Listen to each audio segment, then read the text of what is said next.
Hello. Hi there. It's me again. That's right. Welcome to Friends of the Feather. Happy New Year. Can you believe it? A little belated, I know. I've been a bit of a fool in not doing videos. I got some gifts for the Favrils and the chickens for today. So I wanted to show everybody what I've done, because I have made some changes. And of course, all the girls have been terrified to come out because I was making changes. So this is where we're at. You can see it's a pretty drabby, dreary thing. But this is what we've done today, is we have made a sandbox. Why have we made a sandbox? Well, we made a sandbox because two of the girls are molting, I think. I did have a suggestion from a viewer that it could possibly be mites, bugs. I'm assuming they're talking about mites. But I did do a check on the two that are molting, and did some research on mites. And from what I read with the mites, you're going to experience some like some little black pinholes on the bottoms of their feathers. And see, they're all hanging out in here, which is probably best, if I'm honest. But since I was doing work out there, they're all terrified. Hopefully they'll come out when I do the lettuce. That's why I brought it, to do this, and so they can maybe not be so scared. But anyway, some of the things that are indicators that they may have mites are pinholes in their feathers, like in the bases of their feathers. So I was checking a few that have fallen out, and I didn't see anything at all. They looked really good and healthy. And then also it said that you can get like almost like a scab looking kind of blackness on their skin. I didn't see any of that at all. It was all actually like whitish pink chicken skin. So everything looks really healthy. I think they're just molting. We've got Dale is molting, and so is Mofo. Mofo, I do believe, is molting, and Dale. If Dale would get off the roost, you would see that Dale looks pretty freaking pitiful. But I'm pretty sure that's what's going on. But I got I wanted to do the sand. I've been wanting to do this for a while for them, because I know they don't have a place to dust. And it gets really wet down here, as you can see, like there and there. It gets really, really wet. So those really aren't good dusting places all the time. As you see, we have faulty spill out here, but you know, what can you do? It is what it is. Pressure treated lumber. It's 30 by 30 about, and that is 4 bags of play sand, 200 pounds of sand. I saved 2 for the Favrils, because I think for them I'm just going to get like a tub or something. The other challenge with that is keeping it dry, because I want to try to keep it. I know that's going to get wet. It's outside. What can you do? But yeah, how you like that? My little mouse friend that's down here, which is probably my multitude of mice friends, they chewed into the sand. What the hell? Why would a mouse chew into sand? I have no idea. I don't know, but there it is. You can even see evidence, their little feet prints from where they were messing around in it. Little bastards. Anyway, so let's throw some of this lettuce out and see if we can coax the girls out of the chicken coop for today. I know this is kind of gross. I've been spreading their leavings out here because I'd like for that grass to grow this summer, if at all possible. That would be very nice. Thank you. But yeah, so that's why I did that. Let's see if they come out. They might not. I don't know. They all ran in frantic, like I was here to kill them. That's the lookout from the rooster. That means something's going on. Man, no action at all. I scared the bejesus out of them, I guess. Well, I moved the roost. I put out the sandbox. Too much going on, too quick, I guess. That's probably what it is. Oh, in other news, in other not so good news, my my Burger, my big dog, the one the one on the left up there, the one that was at the fence when I was coming down, has cancer. He's got a giant tumor on his back. I call it his turtle shell. He is a Teenage Mutant Ninja Turtle. We could also call him Quasimodo. It's gigantic. I took him to the vet. The vet was kind this to be very brutally honest with me and tell me that there's not a damn thing he can do about it. That the type of cancer that he suspects it is. Now this was a very cursory examination, mind you, because Mama's not got a lot of cash. So, you know, I just needed to make sure that there wasn't anything I could do. But let me see. Come here, Fergus. Come here, Fergie.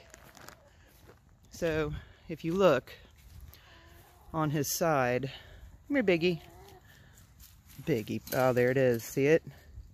Guys, it's freaking enormous, and it is hard as a rock. It is giant. Absolutely gigantic. The vet said that there's absolutely nothing we can do. And this is the top of it right here. That's just part of it. Like, it goes clear down on his side. It's huge, and it just popped up like within the last month. 1 month. I don't think the vet believed me when I told him that. It popped up like 2 months ago, but it was just like a little knot. And now it's like this giant turtle shell looking thing. And I don't know what, I don't know what, yeah. But anyway, took him to the vet. They said that type of cancer can't be cured. That they've tried to remove cancer tumors like that before, and they grow back almost immediately. So he said it's just kind of a let it ride, and that's about all you can do. So not such good news for Fergus. I really don't like that. But what are you going to do? They're dogs, they're animals, right? Keep it in perspective. Keep it in perspective. So I hope everyone had a great new year. I'd like to thank the 312 brave ones that have taken the plunge and hit the subscribe button. You can do that too. 2024 is going to be a raucous year, you guys. It's already starting. Crazy shit. Excuse me. Firing off from all sides. You know, our country's doomed. I don't think that there are enough people that are aware of exactly what's going on. It's not just that the people that aren't aware, it's the people that know something's going on, but they're thinking too specifically about what's going on, and they think they know. They think they know exactly what's going to happen. And I'm here to tell you, boys and girls, nobody knows what's going to happen. Someone somewhere probably does. But, you know, we all know that something crazy is going to happen. Everybody feels it. Everybody knows it. You know, you can try.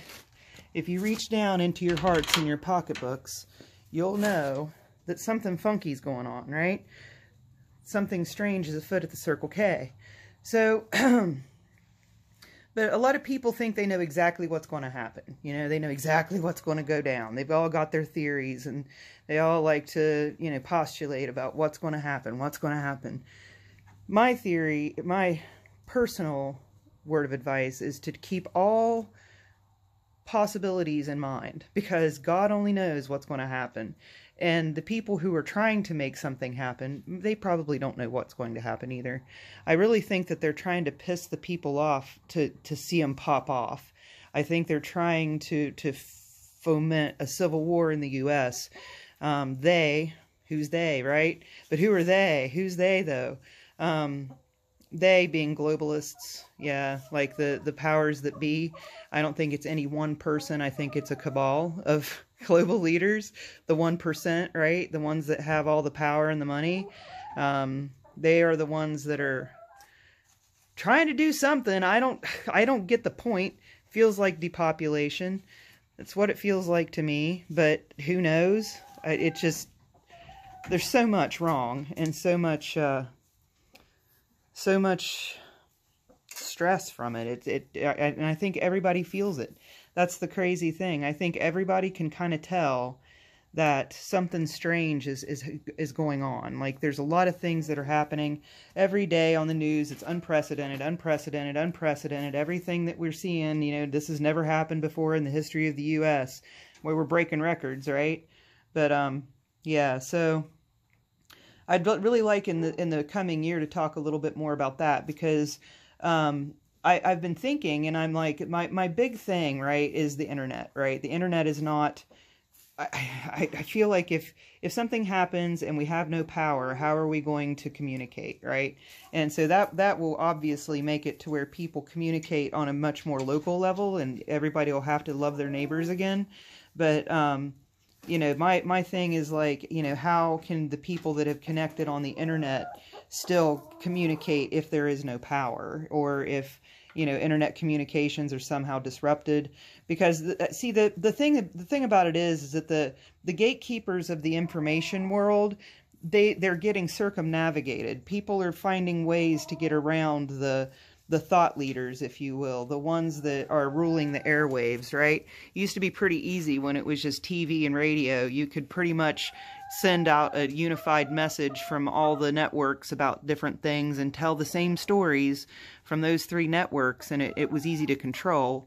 Well, now with independent journalism and independent media, it's much harder for them to control the information that gets out there. So mark my words, friends, I think that if they lose too much control, that might be what they go for, is a shutdown of internet communication, because that's really the only way that they can stop the people who don't agree with them from communicating with each other. Of course, where I'm at, it's not difficult, because I think all of my neighbors, minus a couple, probably wholeheartely agree with the way I feel about things, or the way we feel about things. But yeah, it's going to be interesting. It's going to be an interesting year. I'm glad you guys are here to bear witness to it with me. We'll talk about it. Thank you for all the comments. Thank you for subscribing. Thank you for liking. I really do try to get back to every single comment. We've been really busy lately, so it's been difficult to get videos out and to, you know, to get the comments to every single person. I do read them all, and I do, you know, think about every single thing that people say. So thank you, and I hope everybody has a wonderful day. Bye-bye. So yeah, I was going to call that a day, but I waited down here for a little bit to see if they were going to come out, and they did. You can get a better look at Dale here. Dale with looking very peaked. And I actually, and I noticed that Lateralis is starting to get a little thin in the feather as well. But I did notice that Mofo seems to be looking better. Not nearly as haggard. So looking much better, but you can see it's a lettuce frenzy. We've got some that obviously prefer the scratch grain, or maybe they just don't want to fuss over it, whatever. But I made a couple other little, this isn't going to stay here, it's just what I came up with for now. I really want to give them a place to out here where they can get up out of the mud. I know that sounds weird, I don't even know if that's important, but that's why I want this out here. And there is no place for it in the coop. But yeah, none of them have even come close to this area. They probably won't, because they're chickens. You're chickens. Yeah, they're scared, but that's okay. They'll get used to it, like I said. They'll get over there and they'll start flipping around in it, I'm sure. I really thought I had some diatomaceous earth, but I guess I don't. I've been searching around for it. I know I do. I know I do, because way back in the day, yes, I am woman enough to admit that I had bed bugs. And that was one of the things that I had read that can help with that. So I invested, and then we were able to get rid of the bed bugs without doing that. So yeah, those things suck. And I'll tell you that you get trauma. You get a little bit of PTSD if you've ever had bed bugs. Like anytime I travel, when I come back home, anytime I have any type of itch on my skin, I think it's a bed bug, because it was very difficult to get rid of them. Rubbing alcohol kills them, believe it or not, but I mean, it doesn't kill the eggs. So yeah, it was a very expensive and very tedious and very traumatic experience. Would not recommend. 0 out of 10 recommend. So yeah, but anyway, I just wanted to come back and tell everybody that the chickens are out and about. They did get their treats. I was wondering there for a minute if they were actually going to come out and get their treats or not. But yeah, there they are. Everybody's doing well. Hopefully they start dusting and everything goes well and that stays dry. We'll see what happens. Oh yeah, I got another tarp too. For anybody who decides that they want to buy this style of chicken coop kind of thing, these tarps, they do rot. Like this one is very, very rotted. All you got to do is just touch it and you can poke through it. It's dry rotting pretty bad. You can see where it's starting to weather. So I got another one of these. I just gotta find a moment to throw it over top of this one or get this one off here. These things are a pain in the butt and they come with way too many. But yeah, there you have it. Alright guys, again, thank you and have a great day.